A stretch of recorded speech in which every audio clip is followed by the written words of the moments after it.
Assalamualaikum warahmatullahi wabarakatuh. Perkenalkan, nama saya Asmawati Mansyur Mustamin. Panggil saja saya Amma. Di sini saya mau sedikit menjelaskan tentang apa sih itu bahasa Indonesia yang baik dan benar. Bahasa adalah media berkomunikasi antara manusia yang sangat dibutuhkan dalam menjalankan kehidupan sehari-hari. Setiap negara mempunyai bahasanya sendiri yang menjadi representatif negara tersebut. Bahasa-bahasa tersebut memiliki aturan penggunaannya masing-masing. Untuk memahami suatu bahasa asing, kita harus memahaminya dari menggunakan bahasa itu sendiri jika ingin mengetahui penggunaannya yang tepat. Bahasa itu sendiri mempunyai dua pengertian. Pertama, menyatakan alat komunikasi antara anggota masyarakat berupa simbol yang dihasilkan oleh alat ucap manusia. Kedua, bahasa adalah sistem komunikasi yang mempergunakan simbol-simbol vokal.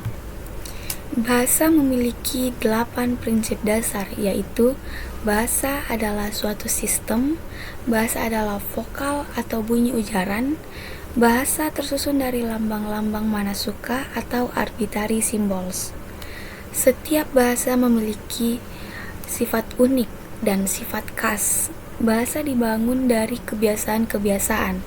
Bahasa adalah alat komunikasi. Bahasa adalah berhubungan erat dengan budaya tempatnya berada, dan bahasa itu berubah-ubah. Dalam sejarah, bahasa Indonesia adalah bahasa resmi negara kita, Kesatuan Republik Indonesia, dan bahasa Persatuan Bangsa Indonesia. Dari pandangan ilmu bahasa-bahasa Indonesia adalah variasi dari bahasa Melayu. Dalam hal ini, yang dimaksud adalah bahasa Melayu Riau, tapi mengalami perkembangan seiring dengan penggunaannya.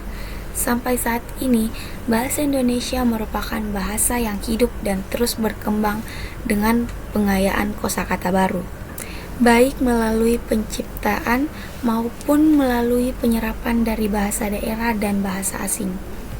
Perkembangan bahasa Indonesia selalu memiliki keunikan tersendiri. Kosakata asing yang diserap ke dalam bahasa Indonesia bertujuan untuk memperkaya pembendaharaan dan varietas bahasa Indonesia. Walaupun mengalami beberapa tahapan perkembangan dan penyerapan, kemurnian bahasa Indonesia tetaplah sama dulu dan kini. Adapun perkembangan bahasa Indonesia dapat dikelompokkan menjadi 3 bagian utama yang perlu diperhatikan. Ketiga bagian tersebut adalah bahasa Indonesia sebagai bahasa pemersatu, bahasa Indonesia sebagai bahasa resmi negara, dan bahasa Indonesia sebagai bahasa internasional. Pembahasan terkait bahasa dapat berlanjut apabila konsep dasar dari bahasa sendiri dengan benar dipahami. Menurut Arifin dan Tasai pada tahun 2008, kedudukan bahasa Indonesia memiliki fungsi sebagai berikut. Yang pertama, lambang kebanggaan bangsa. Bahasa Indonesia mencerminkan setiap nilai-nilai yang dimiliki oleh bangsa Indonesia. Yang kedua, lambang identitas nasional. Bahasa Indonesia merupakan identitas ataupun jati diri dari orang-orang ataupun penduduk Indonesia. Yang ketiga, alat perhubungan antar warga, antar daerah, dan antar budaya. Bahasa Indonesia menghindarkan segala aktivitas yang dapat menimbulkan kesalahpahaman di tengah masyarakat yang majemuk. Dan yang keempat, alat pemersatu suku budaya dan bahasanya. Bahasa Indonesia mempersatukan setiap suku-suku di Indonesia yang memiliki bahasa dan kebudayaan yang berbeda-beda.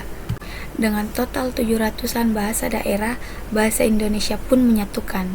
Dengan demikian, peranan bahasa Indonesia adalah krusial dalam menunjang bangsa dan negara serta setiap daripada rakyat Indonesia.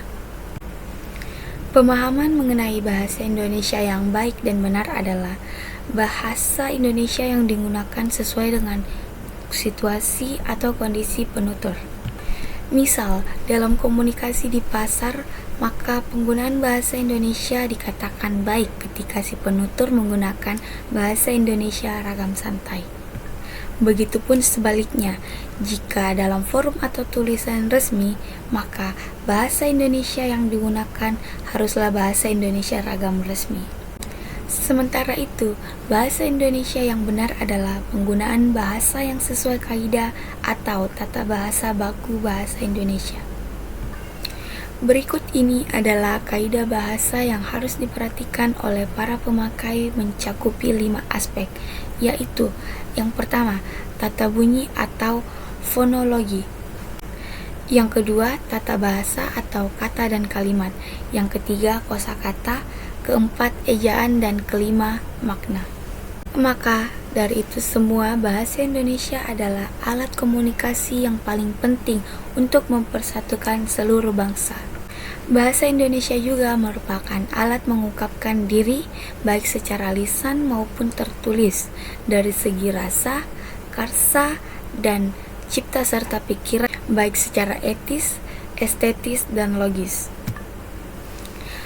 Warga negara Indonesia yang mahir berbahasa Indonesia akan dapat memenuhi kewajiban menjadi warga negara dimanapun dan dengan siapapun mereka bergaul di wilayah Negara Kesatuan Republik Indonesia.